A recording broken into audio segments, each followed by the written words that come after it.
अवधूत चिंतन श्री गुरुदेव दत्त श्री स्वामी समर्थ. नमस्कार, मी रोहिणी आज परत एकदा तुमच्यासाठी खूप महत्त्वाचा व्हिडिओ घेऊन आलेले आहे. तर आज बघा, आता तुम्हाला माहिती आहे की ह्या येत्या 15 ते 16 ऑगस्टपर्यंतच हा अधिक महिना सुरुवात आहे.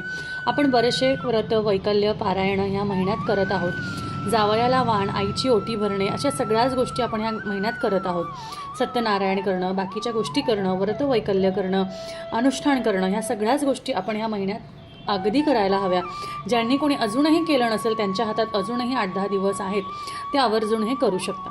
त्याचबरोबर बघा, आज तुम्हाला एक महत्त्वाची गोष्ट मला सांगायची आहे, ती म्हणजे अधिक महिन्यात तुम्ही ह्या बाकीच्या गोष्टी करताच अजून एक गोष्ट तुम्ही केल्यास तर तुमच्या नक्कीच आयुष्यात असा एक छान बदल होईल. कारण सवाष्णींचा मानपान जर का तुम्ही या महिन्यात केला तर नक्कीच तुम्हाला फलित असे लाभ होतील.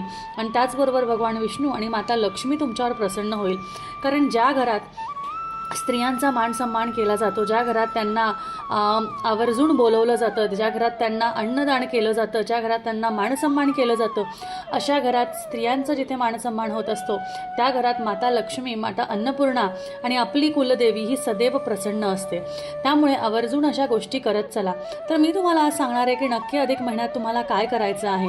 बघा, रीतीनुसार आपण आपल्या जावयाला, लेकीला सगळ्यांना बोलवतोच. त्याचबरोबर आईची ओटीसुद्धा भरण्याचं ह्या वेळेस आपल्याला खूप महत्त्व कळलेलं आहे.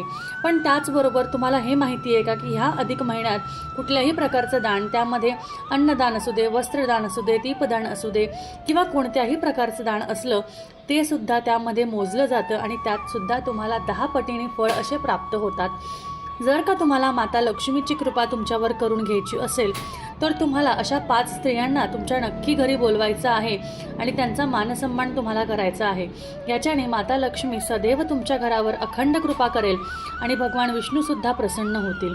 आता ह्या 5 स्त्रिया कोणत्या आहे, कोणत्या 5 स्त्रियांना तुम्हाला बोलवायचं आहे आणि नक्की काय काय करायचं आहे हे आपण बघूया.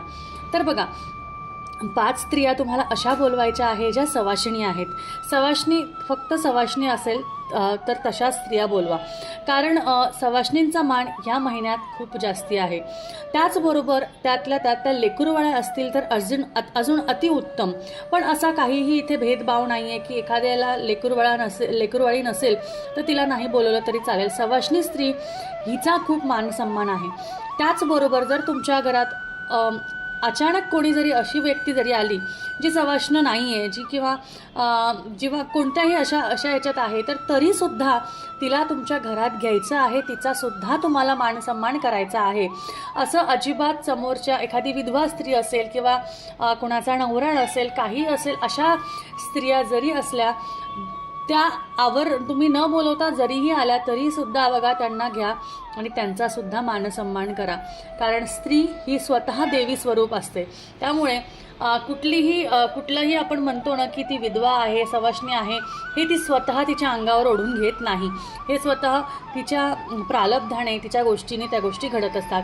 कधी कधी देवी महालक्ष्मीसुद्धा आपल्यावर परीक्षा बघण्यासाठी सुद्धा असे रूप घेऊन आपली परीक्षा बघत असते.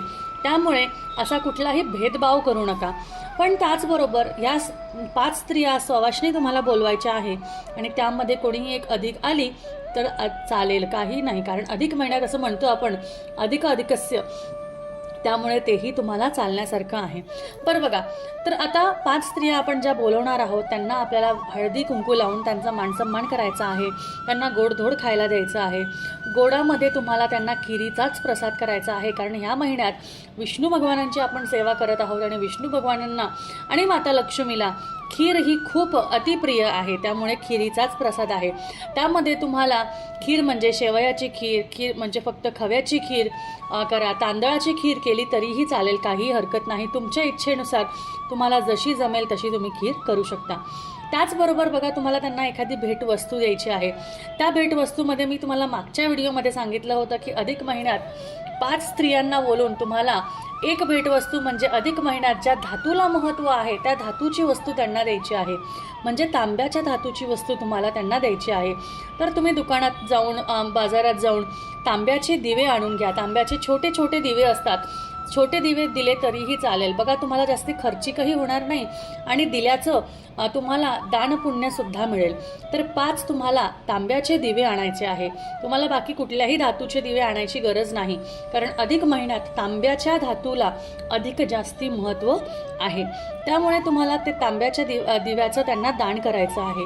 ते दान करताना तुम्ही एखादा सौभाग्य अलंकार, ज्यामध्ये 5-6 बांगड्या असू शकतात, एखादं टिकलीचं पाकिट असू शकतं, काजळाची डबी असू शकते, त्यामध्ये बघा सिंदूर असू शकतं.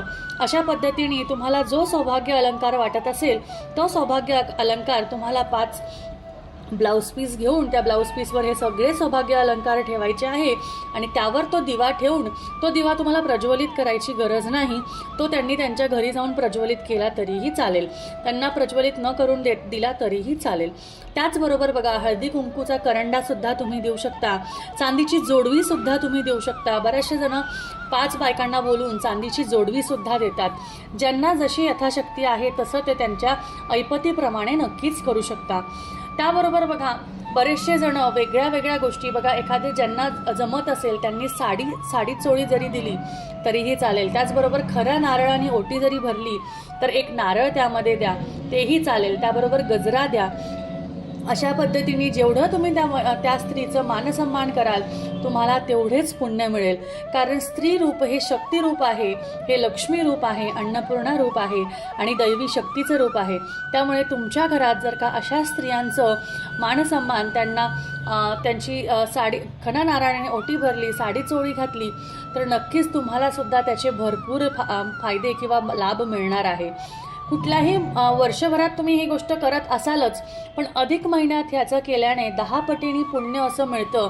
वर्षभरात कधी तुम्ही कोणाची ओटी भरा किंवा नका भरू, पण या महिन्यात आवर्जून तुम्ही एका तरी स्त्रीची ओटी भरावी.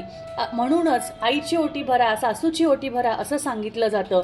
बऱ्याचशा व्हिडिओजमध्ये किंवा माझ्या व्हिडिओमध्ये सुद्धा मी मागे सांगितलं होतं की सासूची ओटी नाही भरायची. पण ते कसं असतं, कारण आपल्याला सासूने तिचं मूल हे आपल्या पदरात टाकलेलं असतं, म्हणून आपण ती ओटी नाही भरायची. पण ज्यांना कोणाला इच्छा आहे, ज्यांना कोणाला असं वाटत आहे की सासूसुद्धा आपली आईच आहे, तर तिचीसुद्धा तुम्ही ओटी भरली. ओटी भरणं म्हणजे काय, तर साडी चोळीने तिची ओटी भरणं, तिला काहीतरी भेटवस्तू देणं, ते सुद्धा केलं तरीही चालण्यासारखं आहे.